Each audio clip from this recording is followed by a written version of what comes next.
Hi, my name is Emmaline Datey, and yes, I wear several hats. I'm a businesswoman, I'm an events engineer, I'm a public speaker, and I also like to make young people feel like they know who they are. So I'm a career coach. I talk for a living, yeah. I'm a talkative, I talk for a living. They pay me to talk, you know what I'm saying? Yeah. And I'm a Pan Africanist too.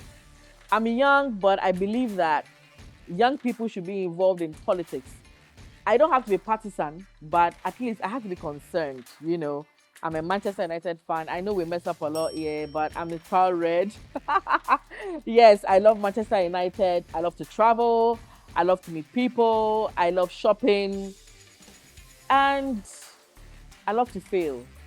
I'm sure you didn't expect that, right? Yes, because that's what's made me who I am today.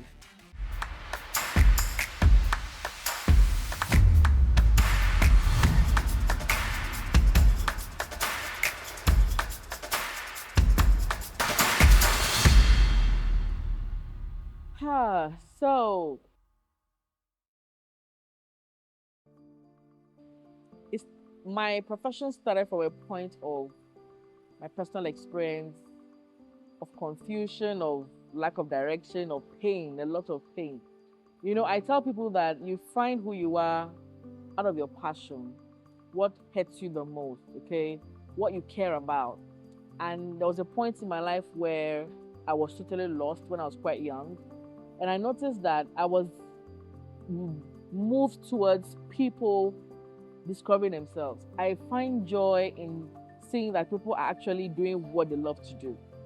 And when I see what you do, unlike people who meet people to have a regular chat just for chatting's sake, I find myself asking you, okay, what do you do? How do you do what you do? And then I would normally find some gaps and I want to help you, meet your goals, or your personal or career goals. And that's how I started.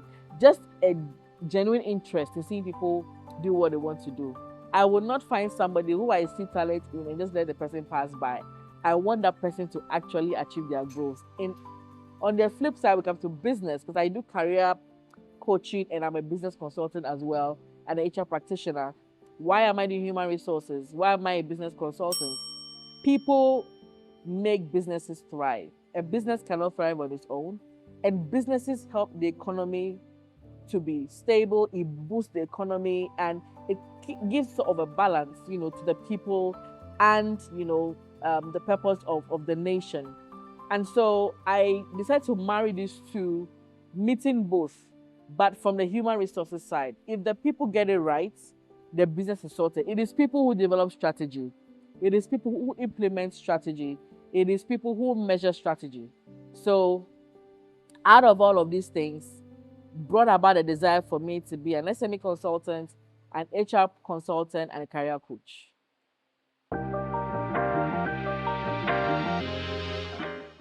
Okay, that's a very good question because every one of my clients gives a feedback that tells me they've been wowed. And I'm so grateful to God for that. Like, that is really not by my strength. For every client I have met, especially those who are very serious about business, they always like, thank God I met you. I'm glad God brought you my way. I've been trying to find a solution and you just made it simple for me. What I do is to make complex issues simple, right? I make complex issues simple for people. I don't, I know, I believe that things should not be complicated before you can achieve it. Everything is achievable. So I like to break things down to the smallest parts for you to get the concept of it because I will not be useful to my client if my client doesn't understand what I'm doing. The client, him or herself, also has to understand what he or she is doing. So I like to come from the level of my client. I want to understand my client. I profile my client before I activate. And I go beyond what I'm being paid for. I like to do the extra. It is that extra that makes them want to call me back. It is that extra that makes them want to refer me to somebody else. And obviously, I take advantage of technological tools, social media tools, and training business tools to enhance my business. I'm not the kind of consultant that does not understand the trends in technology, social media, or business tools. I bring myself to learn those things so that when I'm speaking to them, they understand I have command of that profession.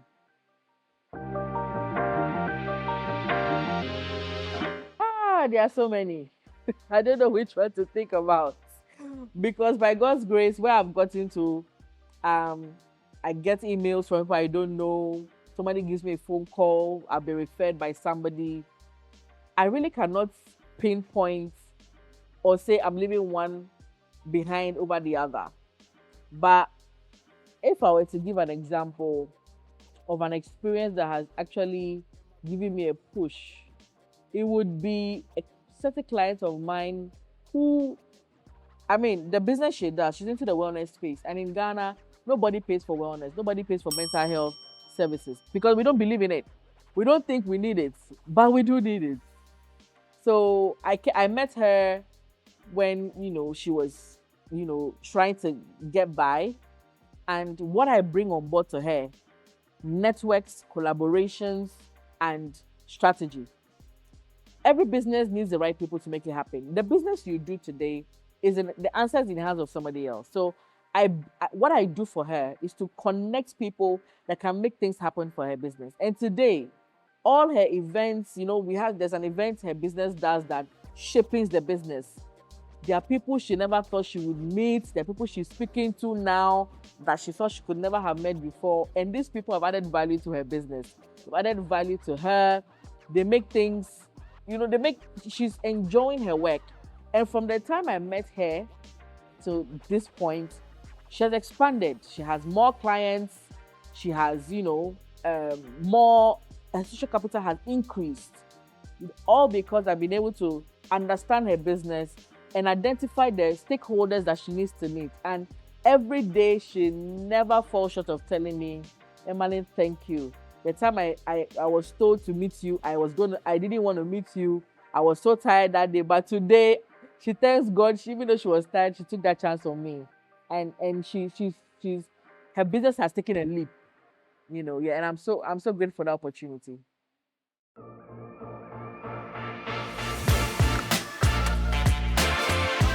This question is very, very important. I always tell my clients that if you have to always be in the company, before your company can run, you are not leading. You are basically leading yourself and you don't have a team. First of all, you need to empower the people you hired. But before you empower them, hire the right people. I hire professionals, people who know more than I do. There is not one team member of mine. Now, my company, we don't hire employees. We hire consultants. It's a consultant-based company because we handle projects. I hire consultants, people who are good at what they do, people who believe in themselves, and people who I believe in. Because if you hire people like that, if, for example, I told you were working with me, you're a professional in your space. We don't need to tell you what to do. Once I give you so what I bring the gig. I told we need to shoot. And that's all I need to say. The conceptualization, the plan, the scripting, you know what to do. Just tell me, Emma, I need ABC and that's it. I know if I sleep and I wake up, Ato will do an excellent job. These are the kind of people I work with. People who already were doing what they do. And say, listen, I believe that in Africa, we need to understand the power of collaboration, partnerships. When we bring what we do together as one, we become big. That way people can trust you. As a singular person, you can't get a big contract. Nobody will believe in you. But when they ask me to bring my profile of my company and I put you Ato on my platform, on my profile, and all my team members, they're like, yo, it's a collective experience. I can boast of having over 50 years of experience in a 5-year company. Why? After you've been in this for like 10 years, for example. My colleagues or my other consultants, 10, 15, 20, that's a lot. Then they will trust you. So the easiest way to have a system that runs is to hire people who are self-directed, self-motivated, ambitious, disciplined, goal-oriented. That is the way I view the business. Without that, your systems will just be written in a book. But human beings make systems work. So that is how my company's systems work, without me in it.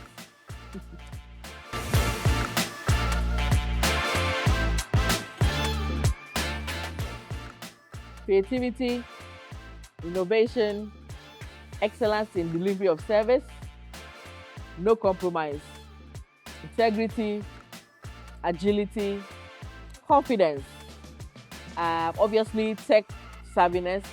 I don't like manual stuff, you know. And lastly, I'm very global minded. You come to work with me and your mindset is just where you're coming from, we can't work together. So I like to bring a blend of that. And I love creative people. I love a diverse range of talents. I work with people who are different. So when you meet me and you are seeing the results I have, it's not me. If I show you the squad behind my or beside me, you understand. So these are the elements I bring to my business to be very unique. I don't compromise on these values at all.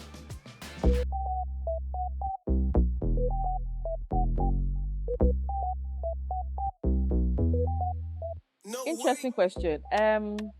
There is no way you can be globally minded and you are not leveling up. In fact, it's going to be very difficult. It's not going to be possible. My mindset is on a certain level. If you are not on the same page with me, you can't roll with me. You would think that I'm too, what's the word? Ambitious. It's not that. The global market has a language, all right? And if you want to do business using international relations standards, it's very important that you understand the language they speak. Not basically lingua franca, but behaviorisms, the mannerisms, the business jargons, and all of that. It's very important. On a global scale, you cannot be mediocre. It's impossible. You have to be on an excellent level. You have to be on a top-notch level. You have to be on a, what are the Englishes again? Like high level, you know. You need to be able to meet with the cream de la cream. Where money passes, it's not a mistake. Money passes where intentional people meet. I keep telling my mentees, there are habits of successful people. If you want to be successful, hang around where successful people hang around. And when you find them, please behave accordingly. It is an indictment on yourself when you meet people who are successful and you cannot behave like them, you cannot understand what they say, you can't even bring anything to the table for them to listen to you back. So it's very important that you level up. Average-wise, you cannot meet up the standard. You have got to be on a level where people see you and meet you and say, Ato, I want to work with you. Ato, I'm traveling to Dubai today. Let's travel together. Oh, Ato, I'm going to UK. Let's go together. Why would I take Ato with me? Because he won't disgrace me. Because when Ato meets a prime minister and it's time for him to shoot the prime minister, he knows how to behave with him. He knows how to tell him to sit down. He knows how to tell him to, like, let me adjust your shirt. He knows what to do. I won't be afraid to take him out with me. That is the kind of mindset I have. So there is nobody on a global landscape I cannot deal with. 2019, we started as a dream. Brought people together, like-minded people together, and shared the dream. ICS Africa is here for Africans. Why? Because we see that there's a lot this continent has to offer, but there's few people who are willing to make it happen. We always give credit to the people of the West. And I'm like, the people of the West are looking up to us. So if they are leaving their country to come to Ghana or any African country, why are we not believing in ourselves? So I said, you know what? Let's tap into ourselves. Let's not let them take the resources we have. Let's let them come to us for wisdom, for advice, for help, and we exchange money. So the company's name is Impact Concept and Solutions. Why impact? The impact you make will increase your influence. When you increase your influence, you increase your income. Africans do not focus on impact. We are too money conscious. But the Western guy does not look at money. He looks at an impact level. Because there is no way you make an impact, I won't need you. And if I need you, I have to pay you to get what you want. So I decided to name it Impact Concepts. Why concepts? We bring about ideas that bring a lot of change. Concepts that spur growth, innovation, anything exciting. Solutions. Africa has a lot of problems, yes, but we are solutions focused. We don't care about the problems because with those problems, there are opportunities in those problems. So my company is positioned properly to meet the kind of opportunity that Africa has to offer. And that is how I recruited people that have the same mindset. Guess what? If those people are growing, the company is growing. Every time we have an opportunity to make a difference, we sit down together and we're like, what can we do? There are various opportunities available. How can we also tap into that space? And that is how we keep growing. We keep having meetings. We believe in mistakes. Those mistakes are actually our strategies. They become our ways to do things because When you fail, okay, it didn't work out. Why did it fail? The why becomes our strategy. So every time we are not afraid to make mistakes, we're not afraid to move into territories we are not. I mean, there are things we do they would have given bigger companies to do, but there's the way we speak, there's the way we act, there's the way we look. There are people we connect with, and social media we don't play, right? It's so bad that every event we partner. And when I say we partner, it means it's not our event. People think it's our event. Why? Because we take it personally. We own it. We believe in ownership. We believe in delivering. You may not even pay us what you're supposed to pay, but we behave like you've paid us all the money in the world because we know we are looking for the money. The people who has the money will find us tomorrow. So our company has grown. People think we've been available for 10 or 20 years. No, it is because of the commitment and the dedication we have to our business. We are resilient and we don't play when it comes to delivering excellence. I keep saying excellence, and like I say it at the end of this interview, we don't compromise on excellence. As simple as that.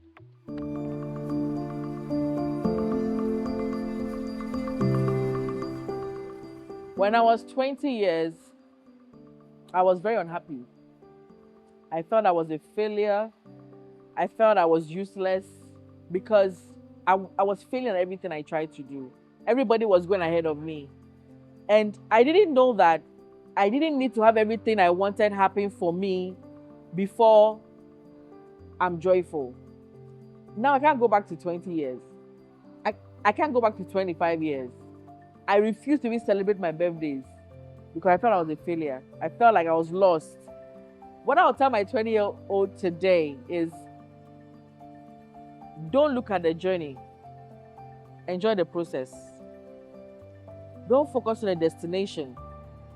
Focus on the process in the journey because that is what will make you grow. If I had known that growth was more important than experience, or rather, let me flip it again. If I had known that growth was more important than acquiring or getting my destination, I'd have taken it easy. But I was always worried. I was worrying. I was unhappy. I was depressed. Oh my God, I almost committed suicide at a point. Because I didn't understand that the process is important. Meaning what you become is more important than where you get to. What you become is more important than where you get to. Getting to America is not important, but who I become before I get to America is important. If anybody had told me that, I would have enjoyed myself. I'd have failed and enjoyed failing. I didn't know failure was not a bad thing because in African culture, when you fail, you are condemned. But apparently failure is what I am because I got the memo later that all those experiences were good for you. Today, when I speak to young people, when I tell them that failure is okay, they are relieved. I failed my WASI. I wrote it for 9 years, but I graduated from the university with a first class. Why? Because I got to understand that failure is a tool for success. So these are the things that I've told my 20-year-old self. That God has you, no matter what, just keep going. If you are young and you're watching me, I want you to know that success is not just for a certain number of people. We believe God has, Ato, Abraham, Emma, Bill Clinton, Oprah Winfrey. I've selected people to be successful. It's not true. You can actually be part of the selected. It's about your attitude. There is nothing like I was born with a wooden spoon in my mouth.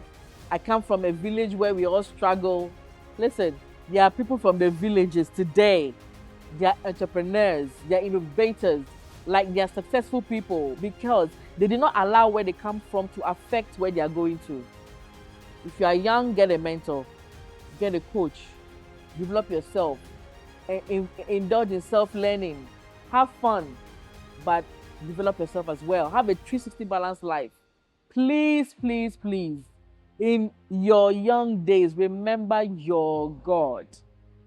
Listen, life is going to test you. Life will break you. Life will shake you. Listen, you'll find yourself between the devil and the deep blue sea. I promise you, especially if there's a calling on your life. But the moment you have the God factor, the moment you have Godfidence, all those things will be like snowflakes on you. So hang out with the right people. Please network.